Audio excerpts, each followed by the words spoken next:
hindi pa man nakakabangon matapos ang lindol sa Cebu, sakit naman ang iniinda ng mga buckwheat sa kanilang temporary shelters. Narito ang agenda report ni Mary Ann Uy.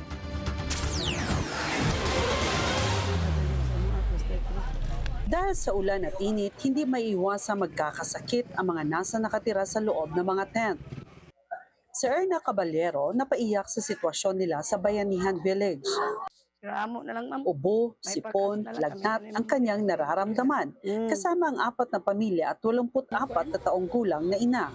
Gilantan ko, ma'am. Ay, sige ko gilanat. Pero ako lang gagawanta kay ako ba yung musorbi sa ako mga member. Ngayon ko nga, Lord, tagailag yung ko kalikon sa akong kagalingon nga. Dili ko ma-stress sa akong mga member. Kaya lisod kay ako ma-stress ko, mabuang niya ko. Kinumpirma ni Municipal Health Dr. Tina Candelaria na karamihan sa mga nagpapakonsulta ngayon sa kanila ay mga nakakaramdam na ng lagnat at ubo. Kaya iminungkahi niya muli ang paggamit ng face mask sa mga pasyenteng may ininda na sakit. Karamihan naming mga pasyente ay may mga ubo at sipon. Siguro dahil sa panahon din ngayon, sobrang init din minsan, uulan din. So, common ngayon ang ubo sipon, hindi lang sa mga bata, even sa mga adults. So, meron naman tayong mga medications dito na mga binigay donations. Usually, nagbibigay tayo ng mga cough and cold medications. Samantala, tuloy-tuloy ang emergency cash transfer ng Department of Social Welfare and Development sa mga biktima ng lindol sa San Remigio at Bogos City. Tumanggap na higit 10,000 ang bawat pamilya na totally damaged ang bahay. Mahigit 5,000 piso naman sa partially damaged. Umabot na sa 399 na pamilya ang nakatanggap nito. Sa tala ng DSWD Region 7, aabot sa 70,000 at 400 ang totally damaged houses at 128,000 ang partially damaged houses dulot ng lindol sa Northern Cebu.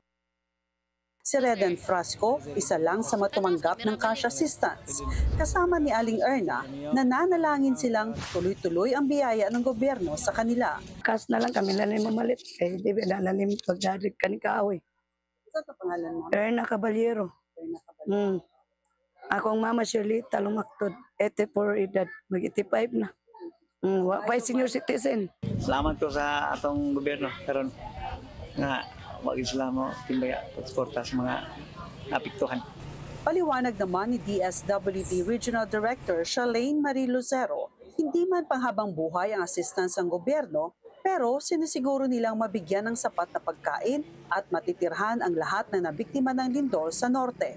I think what is important is the assurance that as long as there are families displaced, the DSWD will continue to collaborate with the local government units, with the provincial government units, and even concerned individuals and organizations. Marami na nga tayong international donors. We will continue to work with them para ma-ensure na mabigyan natin ng kailangan na tulong yung mga families na affected ng earthquake. Para sa agenda, Mary Ann Uy, Billionaire News Channel, Cebu.